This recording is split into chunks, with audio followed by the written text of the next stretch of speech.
નમસ્કાર મિત્રો, આજે સીધું ને સટમાં આપણી સાથે મુંબઈથી વરિષ્ઠ પત્રકાર, બિઝનેસ પત્રકાર ઇબ્રાહિમ પટેલ જોડાયા છે.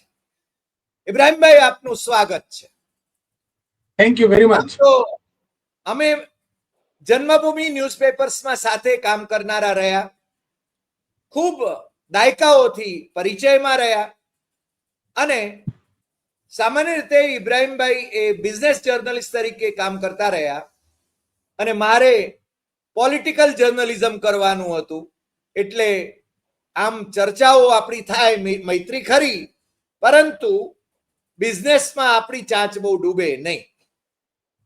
પણ હમણાં ઇબ્રાહિમભાઈ ઝાંઝીબાર જઈને આવ્યા અને એમણે વાત કરી કે હું ઝાંઝીબાર જઈને આવ્યો તો મને છે ને ગુણવંતરાય આચાર્યની દરિયાલાલ નોવેલ યાદ આવી.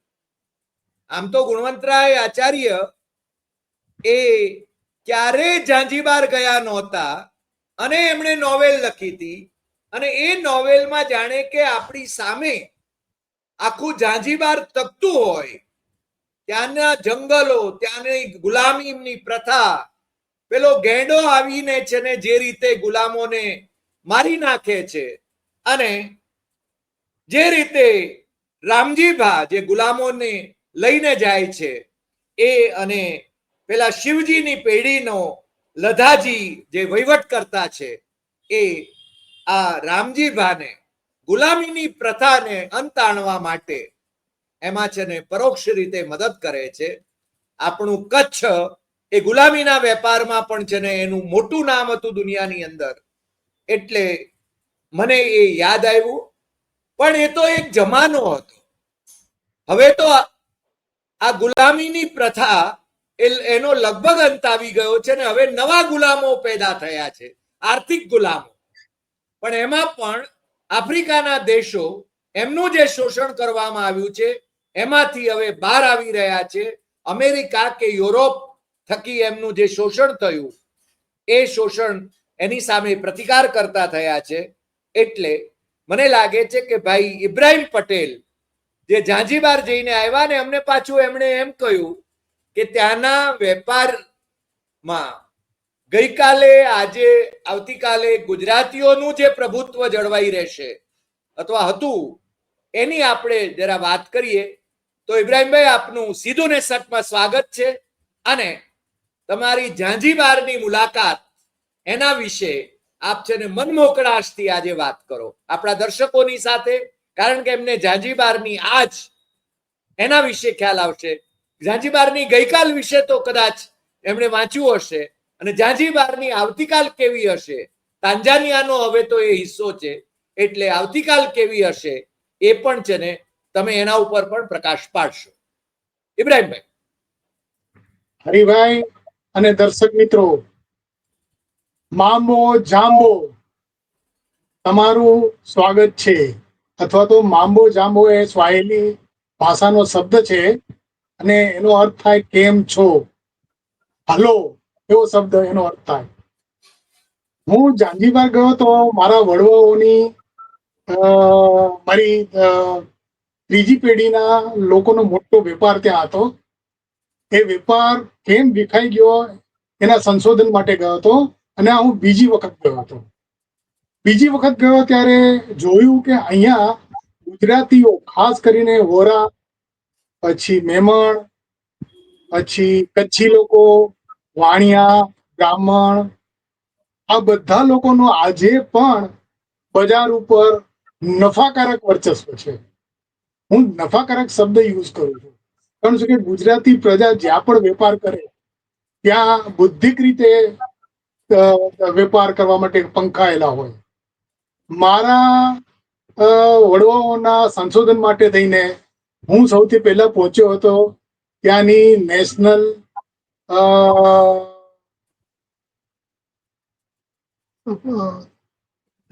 લાઇબ્રેરીમાં પહોંચ્યો હતો. નેશનલ આર્કાઇવ્સમાં પહોંચ્યો હતો અને નેશનલ આર્કાઇવ્સના અંદર 20 થી 25% સાહિત્ય ગુજરાતીમાં લખાયેલું છે અને આ સાહિત્ય 1800 ની સાલાવરી પહેલાનું છે. એ જમાનામાં અંગ્રેજો અને ફ્રેન્ચોનું રાજ હતું ઝાંઝીબાર ઉપર. ઝાંઝીબાર અલગ સ્ટેટ હતું. સૌથી છેલ્લે તો ફ્રેન્ચનું રાજ હતું. તો બધા નોટિફિકેશનો, સરકારના નોટિફિકેશનો ગુજરાતીમાં બહાર પડતા હતા. તો તમે સમજી શકો છો કે ગુજરાતીનું વર્ચસ્વ, એ ગુજરાતી વેપારીઓનું વર્ચસ્વ કેવું હતું. હરિભાઈ, તમે કહ્યું કે ભાઈ દરિયાલાલ દરિયાલાલ ને નવલકથા, ગુણવંતરાય હા, આચાર્યની નોવેલ. ગુણવંતરાય આચાર્યની દરિયાલાલના નવલકથાના અંદર જે ઉલ્લેખો છે, એ ઉલ્લેખો એકદમ અહીંયા બેઠા બેઠા એને સાચા ઉલ્લેખો કર્યા છે. ત્યાં જઈને મેં જોયું તો ભારતીય લોકોને, ખાસ કરીને ગુજરાતીઓને, અહીંથી ગુલામ તરીકે લઈ જવામાં આવ્યા હતા. મારા વડવાઓ પણ ગુલામ તરીકે ગયા હતા. ત્યાં જઈને મજૂરી કામ કરે, ખેતરમાં કામ કરે, લવિંગ અને મરીના ચૂંટવાનું કામ કરે, એને સુકાવવાનું કામ કરે અને એના વેપારના અંદર એને લઈ જાય. તો આ બધી જ પ્રક્રિયાઓના અંદર આપણા ગુજરાતીઓ સક્રિય હતા.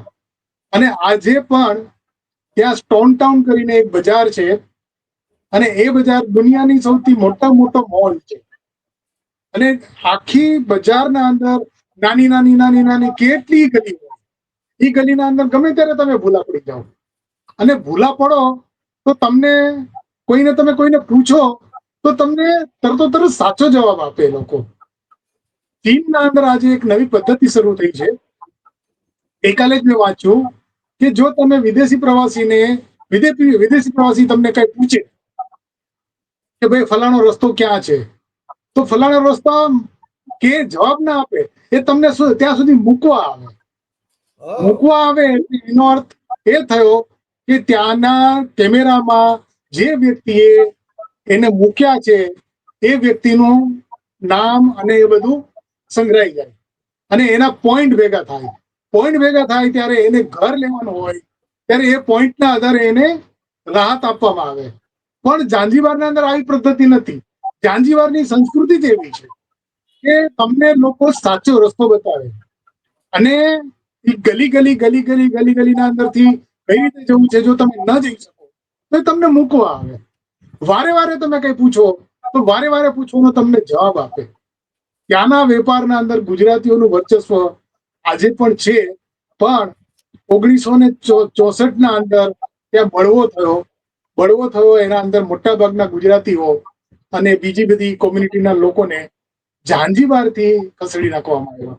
બળવો થયો તો પોર્ચુગીઝ ના શાસન સામે, પછીથી તો આરબોનું શાસન આવ્યું, અને એ શાસનના અંદર પણ ગુજરાતીઓ જ્યાં તે થોડા ઘણા રહ્યા હતા એ લોકોએ સાચવી લીધા.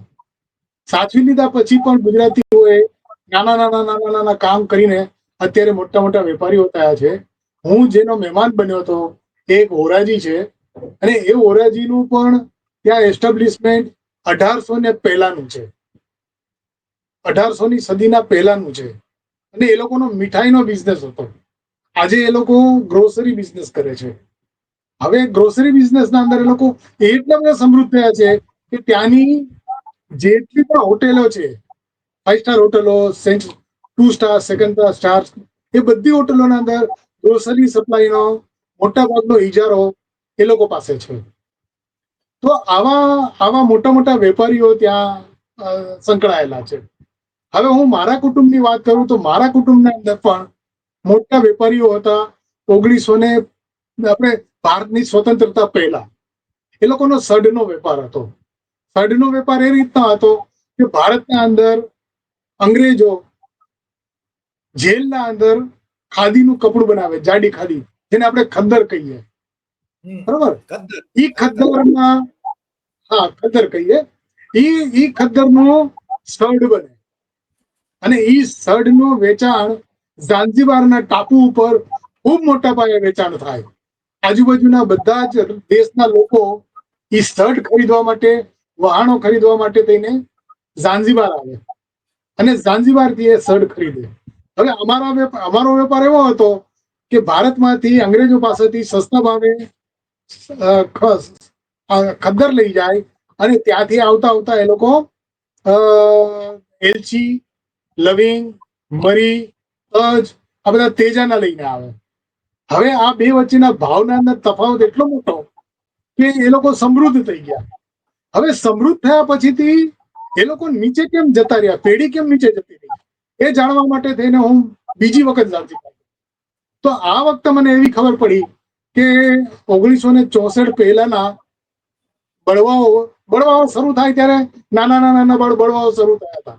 પણ અમારા વડવાઓ કદાચ ત્યાં શોષણ વધારે કરતા હશે તો એ લોકોને કાઢી મૂકવામાં આવ્યા. અને કાઢી મૂક્યા પછીથી એ લોકો ઇન્ડિયા આવ્યા પછીથી એ લોકોને કાંઈ ગતાગામ કે નવો બિઝનેસ કરવાનું સૂચતું નહોતું. મોટા પાયે પૈસા હતા તો પૈસા વાપરીને ખતમ કરી નાખ્યા. અને અલ્ટિમેટલી અમારે 1965 અનાથ આશ્રમમાં જવાનો વારો આવ્યો. તો આ અનાથ આશ્રમ સુધીની પ્રવાસ અમારો શું કામ થયો એ જાણવાના પ્રયાસમાં હું ત્યાં ગયો હતો. ત્યાં ખતીબ સુલેમાન કરીને આપણે તમે શું નામ આપ્યું, આર્કવાઇઝ ઈ ખતીબ સુલેમાને મને એમ કહ્યું, નેશનલ અભિલેખાગાર આપણે કહીએ, ગુજરાતીમાં એને અભિલેખાગાર કહીએ. હા, અભિલેખાગાર કહીએ.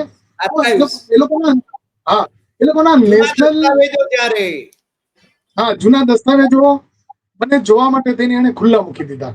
કારણ કે મેં મારો પરિચય આપ્યો હતો અને મારા પરિચય પછીથી મેં કહ્યું કે હું ગુજરાતી છું. તો એ ખુશ થઈ ગયા અને મને કહ્યું એણે કે આના અંદર જેટલું બધું સાહિત્ય છે એ મોટાભાગે ગુજરાતી, ઇંગ્લિશ અને સ્વાહિલી. તો 25 થી 30% ગુજરાતીમાં હતું. ત્યાં એ સમયના અખબારો ગુજરાતીમાં નીકળતા હતા.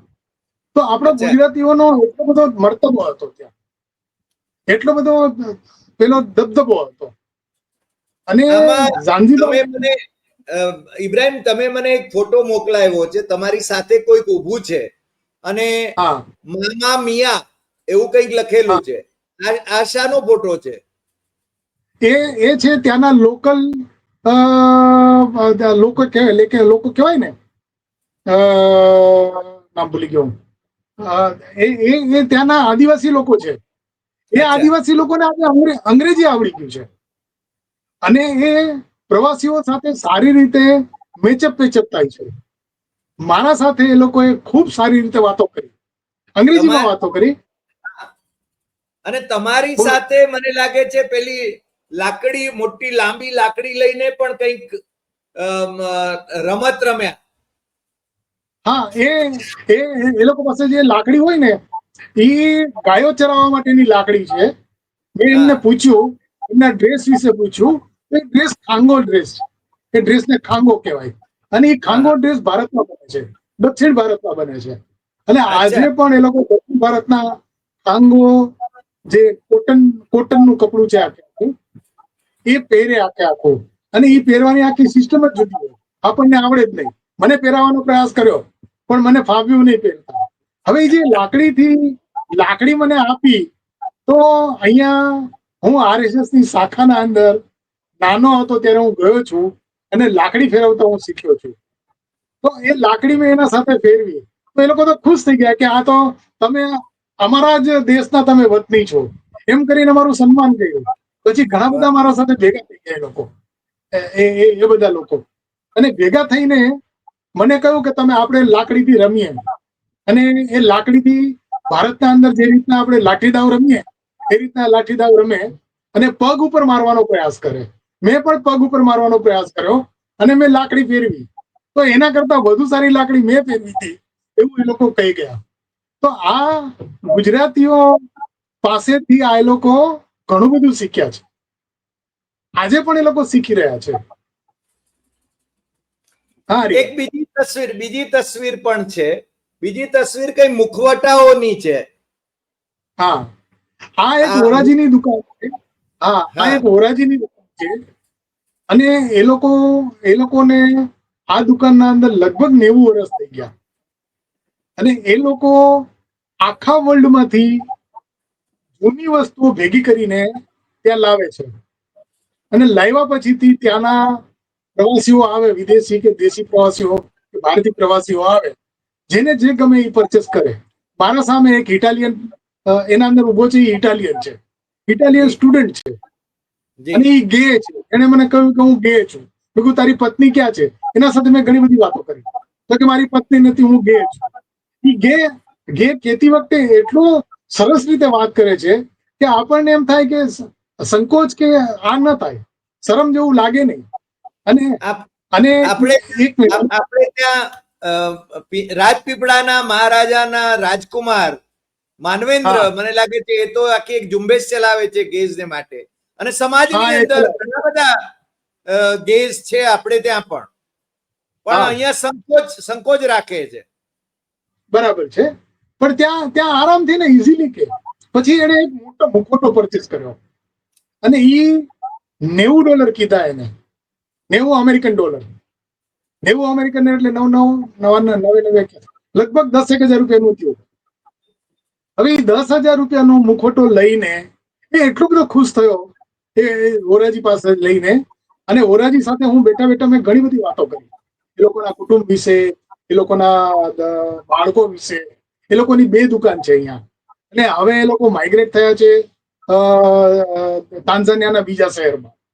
અને આવા ઘણા બધા વેપારીઓ હવે માઇગ્રેટ થઈ રહ્યા છે. કારણ શું કે અહીંયા બિઝનેસના અંદર ઘણા બધા લોકો આવી ગયા છે અને એ કોમ્પિટિશનના અંદર ગુજરાતીઓને હવે ફાવતું નથી. એટલે ગુજરાતીઓ પોતાનો બાળકોને લઈને બીજા દેશના અંદર કે બીજા સિટીના અંદર જઈને વેપાર કરવાનું શરૂ કર્યું છે એ લોકોએ. પણ એ હવે ઘરમાં ભાષા કઈ બોલે છે? ભાષા ગુજરાતી બોલે છે? બધા જ ગુજરાતી બોલે, બધા જ ગુજરાતી ભાષા બોલે. અચ્છા. તમે દુકાને જાઓ તો દુકાને જો તમે ગુજરાતી હો તો તમે ગુજરાતીમાં જ વાત કરો. અને ગુજરાતી લોકો કોઈ પણ કન્ટ્રીનો માણસ આવે, ઇંગ્લિશ આવે, ફ્રેન્ચ આવે, કોઈ પણ ભાષા આવે, એ બધી જ ભાષામાં વાત કરીને એને માલ સામાન આપી શકે છે. હવે હું તમને એક દાખલો આપું કે એક સ્વાહિલી લેડી આવી અને સ્વાહિલી લેડી એના ભાષાના અંદર વાત કરવા માંડી. એને કઈક ભારતીય વસ્તુ જોઈતી હતી. એટલે હું જેની દુકાને બેઠો હતો એને મને કહ્યું કે એને શું જોઈએ ખબર છે? એને અડદની દાળ જોઈએ છે. મેં કીધું અડદની દાળ સ્વાહિલી ભાષા, અને આ લોકો અડદની દાળ ખાય તો કે હા એ લોકો ખાય. તો આવી સ્વાહિલી ભાષાના અંદર પણ એ લોકો વેપાર કરે. હવે હું તમને સ્ટોન ટાઉન ની થોડીક વાત કરું. સ્ટોન ટાઉન એ 1904 માં બનેલું છે અને ઓમાનના રાજા પાસે એ ટાઈમે રાજ્ય હતું, આપણું ઝાંઝીબાર રાજ્ય હતું, દેશ એટલે હતો. પાષાણ યુગની વાત કરીએ છીએ આપણે, કે સ્ટોન ટાઉન એટલે સ્ટોન પથ્થરનું નગર? એની હું વાત કરું છું. સ્ટોન ટાઉન એ આખી દુનિયાનું ફેમસ ફરવાનું સ્થળ છે. જો તમે ઝાંઝીબાર કે તાન્ઝાનિયા જાઓ અને સ્ટોન ટાઉન ન જાઓ તો તમે કાંઈ જોયું નથી એમ સમજીને તમારે ચાલવાનું. એટલે જે કોઈ પ્રવાસી આવે, હોટલમાં ઉતરે કે તરત સ્ટોન ટાઉન જવાનો પ્રયાસ કરે. કારણ કે સ્ટોન ટાઉન ના અંદર એ લોકોના કન્ટ્રી કરતા અહીંયા સસ્તી બધી વસ્તુઓ મળે અને ખૂબ બધું બાર્ગેન થાય. અહીંની જે કળાઓ છે, અહીંનું જે પેન્ટિંગ છે, અહીંના જે કપડાઓનું પેન્ટિંગ છે, એ બધું એ લોકો વેચે ત્યાં. અને આ બધું જ સ્વાહિલી લોકોએ બનાવ્યું. હવે ઓમાનના રાજા આ જે છે ચિત્રો વાળું જે છે તમારો ફોટો, હા, એ ત્યાંનો છે? એ આખી બજાર છે. એ બધી 5 સ્ટાર હોટલો છે ને એની વચ્ચે એ લોકોને જગ્યા આપી છે દરિયા કિનારે. અને ત્યાં બધા પેન્ટિંગ્સ અને ખૂબ બધી તમને યાદગીરીઓ આવે ને એ બધી વસ્તુઓ ત્યાં છે. મને પરચેસ કરવું હતું એક પેન્ટિંગ, પણ અત્યારે મેં કીધું કે હવે હું અત્યારે લઈ જાઉં અને મારા ઘરના અંદર રિનોવેશન કરવાનું છે તો આ પેન્ટિંગ ખરાબ થઈ જશે, એટલે હમણાં નથી લીધું. બીજી વખત જઈશ ત્યારે હું લઈશ. પણ એ પેન્ટિંગ એટલું સુંદર હોય કે આપણને મન મોહી જાય. હવે 1904 ના અંદર ઓમાનના રાજા સુલતાન અલી બિન હમીદે એક પારસી એન્જિનિયર બમનજી માણેકજી ને આખું સ્ટોન ટાઉન બનાવવાને કોન્ટ્રાક્ટ આપ્યો. પારસી એન્જિનિયર ને? પારસી એન્જિનિયર હતા. ફરીથી એનું નામ લઉં, બમનજી માણેકજી. હવે એ ગુજરાતી અને એની અત્યારે 5 સ્ટાર હોટલ છે. 1887 માં બનેલી હોટલ છે એની. અને એ હોટલના માલિકને આખું સ્ટોન ટાઉન બનાવવાનો ઓર્ડર આપ્યો.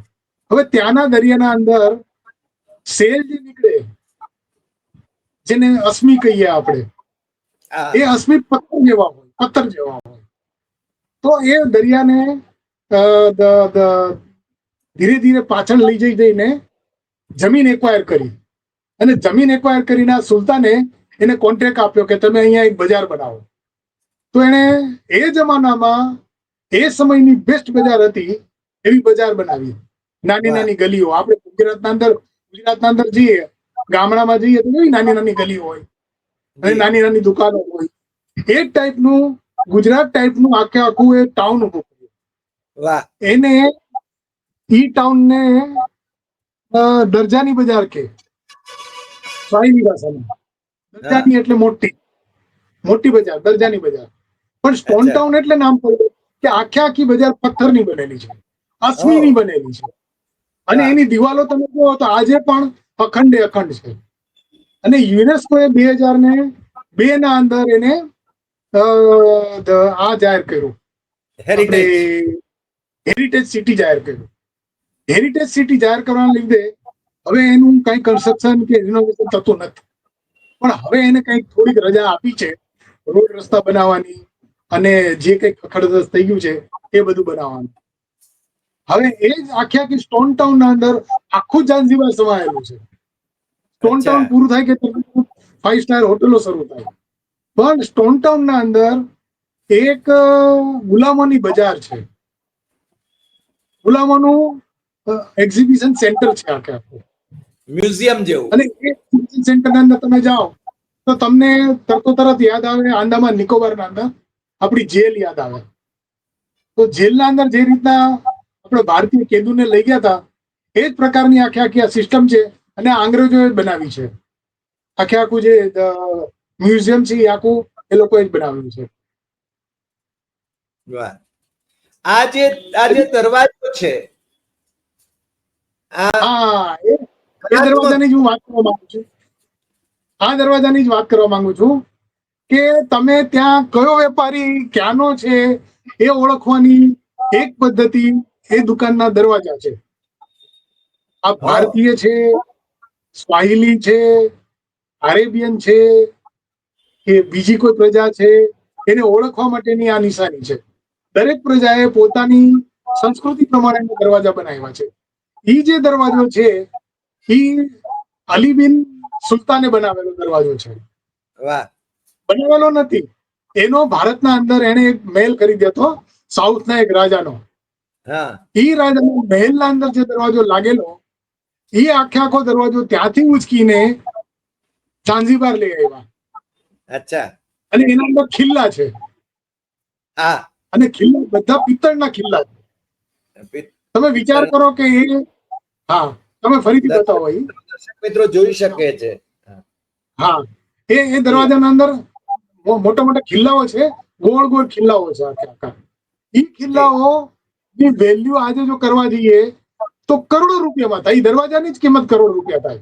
એના અંદર હાથી ચિત્રા છે, ઘોડા ચિત્રા છે, ભગવાનના દ્રશ્યો છે, કાર્વિંગ છે, અને મોટો લગભગ 8 ફૂટનો દરવાજો છે. વાહ, એટલે એ બરાબર, દરવાજાની વેલ્યુ એટલી મોટી છે. અને વાહ, ત્યાં મેં એક આર્ય સમાજનું મંદિર જોયું. અચ્છા, જેટલા પ્રવાસીઓ આવે એ આર્ય સમાજના મંદિરમાં જાય. બીજું એક હિન્દુ મંદિર પણ ત્યાં અંદર જોયું, બજારના અંદર જ, સ્ટોન ટાઉનના અંદર જ. એટલે મોટાભાગના હિન્દુઓ પ્રાર્થના કરવા માટે થઈને હિન્દુ મંદિરમાં જાય, અથવા તો આપણે આ મંદિરમાં જાય, બેમાંથી એક મંદિરમાં જાય. પણ હવે બહુમતી આ મંદિરમાં મુસ્લિમોની છે, બહુમતી મુસ્લિમોની છે. હા, અત્યારે બહુમતી મુસ્લિમોની છે, પણ મુસ્લિમોને એના અંદર કોઈ વાંધો નથી. ત્યાં બરોબર, બધા લોકો એક સાથે મળીને રહે છે. ત્યાં રાઈટ, પોલે પોલે એક શબ્દ છે કે બધા જ લોકો આરામજીવી છે. તમે દુકાનના અંદર બેઠા હો, કસ્ટમર આવે તો કસ્ટમરને પણ શાંતિથી જવાબ આપે, શાંતિથી એના સાથે વાત કરે, અને પોલે પોલે બિઝનેસ કરે.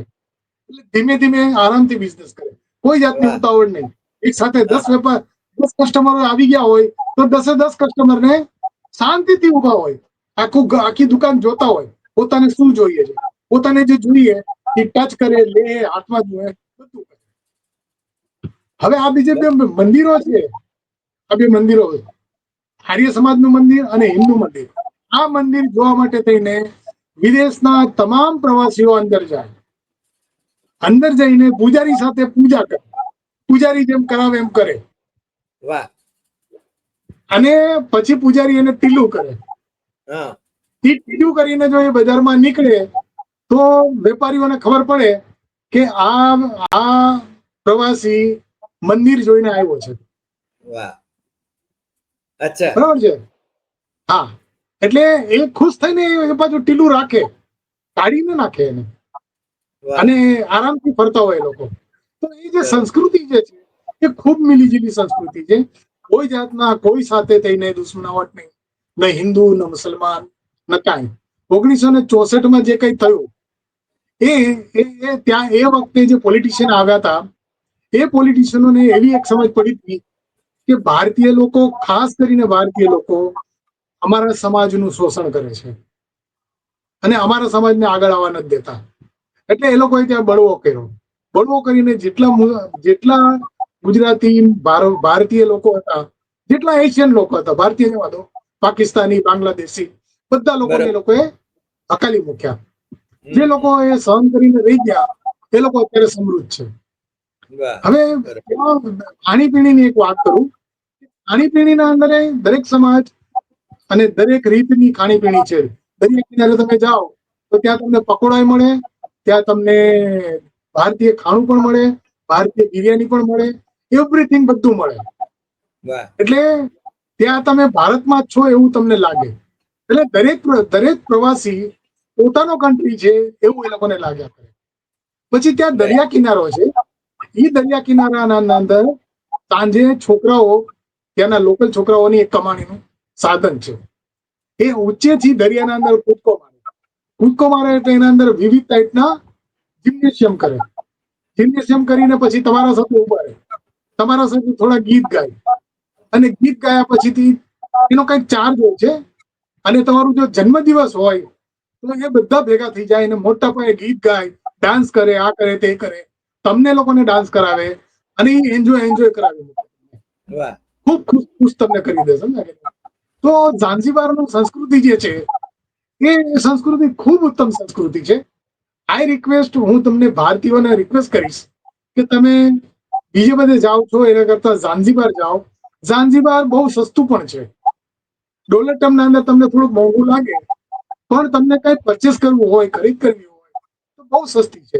મેં ઘડિયાળ તમને મોકલાવી છે, ઘડિયાળનો ફોટો હા, મોકલ્યો છે. એ હા, મને ઘડિયાળ HMT ની ઘડિયાળ છે અને 1967 ની ઘડિયાળ છે. આ ઘડિયાળની વાત કરું. આ હા, ઘડિયાળ HMT એ બનાવેલી છે.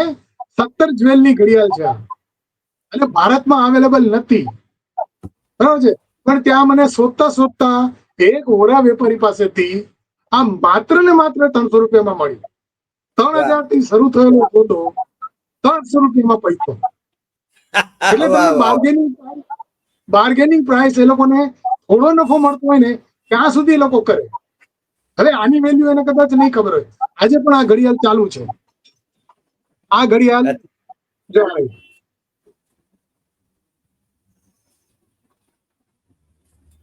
હું વાહ, પાછળથી બતાવું. હા, હા, એના મુવમેન્ટ, એના 17 જ્વેલ દેખાડે છે. હવે વાહ, આ ઘડિયાળ મને 300 રૂપિયામાં મળી છે. તમે વિચાર કરો કે આની વેલ્યુ અહીંયા ઇન્ડિયામાં શું હશે. આ ટેબલ રાઈટ, ક્લોક છે. આપણે એક જમાનામાં જોઈ હશે, આપણા વડવાઓ ટેબલ ઉપર ઘડિયાળ રાખતા હતા. એ ઘડિયાળને આમ રાખવામાં આવે. જો યસ, યસ, યસ, યસ, હા, બરોબર, બરોબર, તો એના નીચે એક બેઝ બનાવ્યો છે, જરાક જેટલો કાચના અંદર, એના ઉપર ઊભી રહે છે. સો આવી ઘણી બધી વસ્તુઓ મળી જાય. ગયા વખતે હું ગયો ત્યારે મેં આપણે ઘોડાઓને મારવા માટે ખબર છે આપણે નેતરની સોટી રાખતા, નેતરની સોટી રાખતા, અને અંગ્રેજો એ ટાઈમે નેતરની સોટી લઈને ગામના અંદર ફરે, ઓલી કાળી ટોપી પહેરે, મોટો ટોપો પહેરે, હા, એ હા, સોટી પર તો એ સોટી મને 90 રૂપિયામાં મળી હતી. વાહ નેતરની સોટી. બરાબર ને? એ બરોબર. સોટીના નીચે બેઝ છે, પિત્તળનો બેઝ છે, અને ઉપર જે રાઉન્ડ કરેલું છે, આમ રાઉન્ડ કરેલું છે, એ પણ પિત્તળનો બેઝ છે. તો રાઈટ. આવી કેટલી વસ્તુઓ તમને તમારા વડવાઓને યાદ કરવા માટે થઈને ત્યાંથી મળી જાય. વાહ. અને હવે હું તમને મારા વડવાઓની વાત કરું. આ મારા ગ્રાન્ડ મધર છે. અચ્છા. 1919 નો ફોટો છે. હા હા. આ ફોટો લઈને હું આર્કાઇવ્સમાં ગયો હતો. રાઈટ. તો આર્કાઇવ્સના અંદર એ લોકો પાસે મેં 1919 ના બધા જ ડોક્યુમેન્ટ માંગ્યા. મેં કીધું ક્યાંય આમનું નામ આવતું હોય તો. પણ એ ડોક્યુમેન્ટ આર્કાઇવ્સની અંદર જે ડોક્યુમેન્ટો હતા એ ડોક્યુમેન્ટ ત્યાં ન મળ્યું. તો એને મને એવી સલાહ આપી કે હું તમને બીજી એક ઓફિસનું નામ આપું છું, તમે ત્યાં કલેક્ટર ઓફિસમાં જાઓ, ત્યાં તમને આના કંઈક પુરાવાઓ મળશે. હવે હું ઇન્ડિયા આવ્યા પછીથી મારા સગાએ મને કહ્યું કે ભાઈ ઝાંઝીબારમાંથી તમને કાંઈ નહીં મળે, તમને ટાંગા જવું પડશે. અચ્છા. હવે પછી મુસાફરીમાં હું ટાંગા જઈશ અને ટાંગાના અંદર મારા જે સગાઓ અત્યારે રહી છે એને હું મળીશ અને આ બધી વસ્તુઓ બતાવીશ. વાહ. અને એના અંદર આ બીજો મારા ફાધરનો ફોટો છે, એ જમાનાનો. જી. આ મારા ગ્રાન્ડફાધર છે અને મારા ફાધર છે, નાના છે ને એ મારા ફાધર છે. જી જી જી જી. તો આવી બધી વસ્તુ હું લઈને ગયો હતો. બીજું ઘણું બધું સાહિત્ય મારા પાસે છે. એ જમાનાના એ લોકો જે ચોપડા લખે ને, હિસાબના ચોપડા, એ ગુજરાતીમાં લખેલા છે. નફો બરોબર. ટોટો જે આપણે એ બધું ગુજરાતીમાં લખેલું છે. અને આખો ગુજરાતીનો હિસાબનો ચોપડો મારા પાસે છે. એ પણ હું લઈને ગયો હતો. મારા પાસે વાહ. કેટલાક ડોક્યુમેન્ટ, એક લગ્ન પત્રિકા છે મારા પાસે. આ લગ્ન પત્રિકા હું લઈને ગયો હતો ત્યાં. વાહ. તો આ બધું લઈને સંશોધન કરવા માટે એને ગયો હતો. પણ મને ઝાંઝીબાર એટલું પસંદ પડી ગયું કે હવે હું ત્યાં જઈને વસાવા ઈચ્છા કરું છું. વાહ. જો હું ત્યાં વસવા જાઉં, મારું ઘર વસાવા જાઉં, તો મને લાગે છે કે લગભગ 1 કરોડ રૂપિયામાં તમે આરામથી જીવન જીવી શકો, મુંબઈની જીવનથી છુટકારો મેળવવો હોય તો. હું આ બધી ઇન્ક્વાયરી કરીને આવ્યો. તો નવું Right. શહેર બની રહ્યું છે. હવે હું બીજી એક વાત કરું કે ઝાંઝીબાર એ અંડર ડેવલપ કે ડેવલપ કન્ટ્રી નથી રહ્યું. મિડલ ડેવલપ કન્ટ્રી નથી રહ્યું, હવે ડેવલપ કન્ટ્રી રહ્યું છે. ચીને ત્યાંની મહત્વની ખાણોના જમીનો પરચેસ કરી લીધી છે અને ચીન આખા ઝાંઝીબારને અને તાન્ઝાનિયાને ડેવલપ કરી રહ્યું છે. એ લોકો બરોબર. રોડ રસ્તા છે, આખા જુદા પ્રકારના રોડ રસ્તા બનાવે. એ રોડ રસ્તા કઈ રીતે બનાવવા એ થોડીક ઝલક આપો. પણ ઇબ્રાહિમ, આપણે એના વિશે છે ને બીજી વખત જોડાઈએ ત્યારે જરા વિગતે વાત કરીશું. આજે છે ને Sure, sure. એપિસોડ સમય પૂરો થાય છે, એટલે પણ Okay. તમારી સંશોધન યાત્રા ચાલુ રાખો અને સંશોધન Okay. યાત્રાનો લાભ છે ને આપણા દર્શકોને પણ મળે એવી આપણે ઈચ્છીએ Okay. છીએ. અને બીજું, આફ્રિકાના દેશોની અંદર ચીન જે રીતે કામ કરે છે એની વાત પણ હા. છે ને આપણે એક નવા આપણે એકાદ વખત એપિસોડમાં. હા, કરીએ. આજે આટલી ચલો. વાત. ફરી મળીશું હા. નવા એપિસોડમાં નવા વિષય સાથે. ઇબ્રાહિમભાઈ નો ખૂબ અમને ખૂબ આભાર. નમસ્કાર.